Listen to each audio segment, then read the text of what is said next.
teman-teman. Kami di sini akan membuat video tentang AI Generative Text sebagai platform belajar meningkatkan kreativitas atau mengancam integritas akademik. Saya Eni Nuraini dengan NIM 228025028. Saya Vika Elfrani Putri dengan NIM 228025032.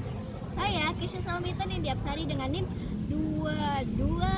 2280250037. Mari kita bahas apa itu AI Generative Text.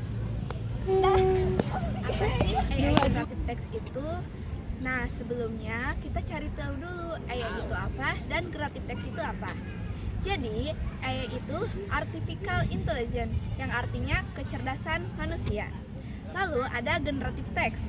Nah, Generative Text ini yaitu teknologi komputer untuk menghasilkan teks yang mirip-mirip dengan teks yang dibuat oleh manusia. Jadi, AI Generative Text itu yaitu kecerdasan buatan yang menciptakan berbagai jenis konten seperti audio, gambar, video, dan teks yang berdasarkan atau menyimpulkan apa yang kita input ke dalam AI tersebut.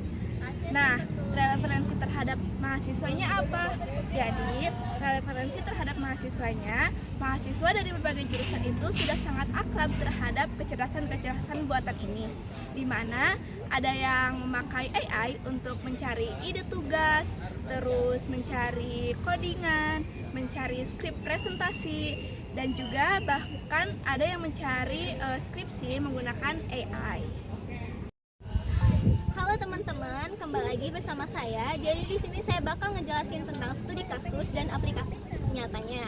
Nah, teman-teman sering merasa kesulitan kan saat membuat topik esai atau penelitian?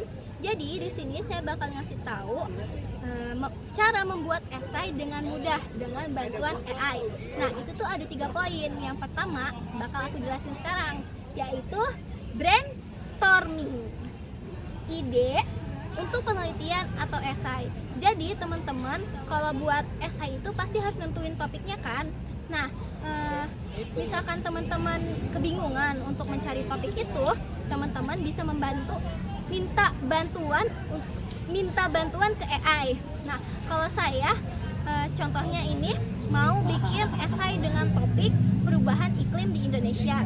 Nah, teman-teman tinggal minta tolong aja, kayak AI tolong bantuin aku dong, carikan 5 topik tentang perubahan iklim di Indonesia. Si AI itu bakal ngasih saran. Nah, di sini aku udah dikasih saran nih teman-teman, ada 3, yaitu pengaruh kenaikan suhu laut terhadap hasil tangkap nelayan. Yang kedua, adaptasi pertanian padi terhadap kekeringan.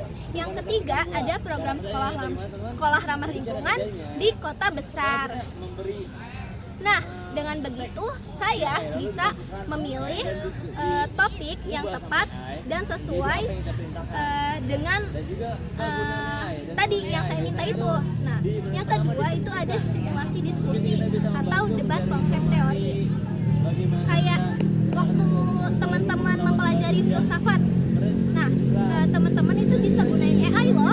Kayak contohnya jelasin perbandingan atau perbedaan pandangan tentang Plato dan Aristoteles tentang pandangan keadilan. Nah, kita atau saya bisa menanggapi jawaban AI itu. Misalkan jawaban AI-nya kurang lengkap nih, jadi kita bisa minta tolong ke AI untuk ngasih penjelasan ulang. Begitupun sebaliknya. Nah, teman-teman harus kayak apa ya? Kita tuh chattingan atau tanya-tanya ke AI itu kayak nanya ke teman sendiri aja gitu. Yang ketiga ada koreksi dan penyempurnaan data. Nah, teman-teman setelah selesai menulis AI, pastikan teman-teman ngerasa kayak kurang yakin gitu, takut ada kata-kata yang salah, terus takut kena plagiarisme yang besar. Nah, teman-teman bisa minta tolong untuk AI buat ngoreksi apakah kata-katanya benar ataukah plagiarismenya kecil atau besar. Seperti itu teman-teman.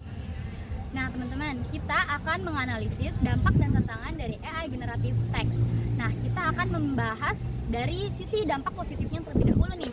Nah, teknologi ini kan jelas memberikan banyak peluang besar, terutama bagi kita para mahasiswa. Yang pertama, dalam akses belajar 24 jam, yang dimana artinya tidak ada lagi nih batasan dalam waktu perkuliahan maupun bimbingan dosen.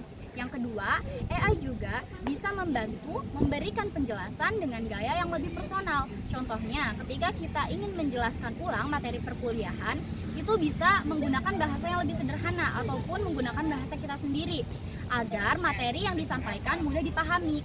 Nah, yang ketiga, AI juga bisa menjadi alat yang sangat efisien terutama pada proses brainstorming ide, menyusun kerangka tulisan, ataupun menata tata bahasa. Nah, itu bisa dilakukan dengan lebih cepat jika menggunakan AI. Hal ini tentunya mendorong kreativitas kita sebagai mahasiswa, karena mahasiswa itu memiliki lebih banyak waktu untuk mengembangkan gagasan, bukan hanya sibuk di tahap seleksi penulisan. Nah, tetapi di balik manfaat yang sudah aku sebutkan tadi, ada juga nih tantangan seriusnya. Yang pertama itu resiko plagiarisme, di mana mahasiswa yang cenderung menggunakan teks dari AI tanpa mengolah kembali itu bisa merusak integritas akademik. Nah, yang kedua ini ada ketergantungan yang berlebihan. Jika mahasiswa terlalu mengandalkan AI, kemampuan berpikir kritis, menganalisis, serta kemandirian intelektualnya bisa menurun. Nah, yang ketiga ada risiko misinformasi akibat halusinasi AI. Kadang kita kalau melihat jawaban dari AI itu kayak, wah ini tuh jawaban yang meyakinkan banget, tapi sebenarnya ada kekeliruan teman-teman. Nah, kalau kita tidak hati-hati, kesalahan informasi tersebut akan terbawa ke dalam tugas kita maupun penelitian. Nah, selain itu, kita juga bisa melihat nih kaitannya dengan transformasi digital dalam pendidikan. Kehadiran AI ini memaksa institusi pendidikan untuk meninjau kembali metode pengajaran serta penilaian. Dosen tidak lagi hanya berfokus berdasarkan hasil tulisan, tetapi juga mengevaluasi proses berpikir serta keorisinalitas ide mahasiswa. Kurikulum pun perlu beradaptasi agar teknologi ini bisa dijadikan sebagai alat untuk pendukung belajar, bukan sebagai jalan pintas untuk menghindari usaha. Nah, dengan kata lain, AI generative text ini memiliki dua sisi. Yang pertama, dari sisi untuk membuka peluang terhadap kreativitas dan akses pembelajaran. Nah, di sisi yang lain, bisa juga menghadirkan ancaman bagi kejujuran dan integritas akademik jika tidak digunakan secara bijak. Jadi kesimpulannya menurut kita yaitu AI generative text ini lebih banyak manfaat atau merugikannya sih. Nah, kita kembalikan ke individu yang menggunakannya, di mana jika individu tersebut menggunakan AI ini dengan baik dan benar, contohnya seperti mencari informasi di AI tersebut, lalu menggali lebih dalam lagi apakah informasi tersebut relevan atau tidak. Nah, itu tuh bermanfaat bagi si individu. Nah, beda lagi dengan individu yang menggunakannya hanya untuk mencari jawaban. Contohnya, si individu ini mencari jawaban di AI tersebut, lalu langsung menyalin catatannya lalu langsung menyalin isinya ke dalam catatan. Nah, itu tuh merugikan karena apa? Karena si individu ini tidak memahami apa jawaban yang diberikan AI, dan juga bisa saja AI memberikan jawaban yang ngaco atau tidak relevan dengan isinya. Nah, kita kasih rekomendasi cara bertanggung jawab bagaimana dalam menggunakan AI generative text secara etis dan efektif untuk mendukung, bukan menggantikan proses belajar. Jadi itu caranya, mahasiswa sebaik-baiknya menggunakan AI generative text sebagai partner belajar untuk memperdalam pemahaman. Nah, memperkaya ide dan meningkatkan kreativitas, bukan sebagai alat untuk menggantikan proses berpikir kritis atau mencontek. Contohnya seperti kayak misal kita tuh lagi ngerjain soal, nah kita minta jawaban langsung ke AI, terus langsung dipindahin ke catatan kita. Nah, itu tidak boleh ya teman-teman. Dengan begitu, AI bisa benar-benar menjadi mitra belajar yang mendukung perkembangan akademik, bukan sebaliknya. Terima kasih. Itulah pembahasan dari kita. Sekian, Terima kasih Dan sampai jumpa.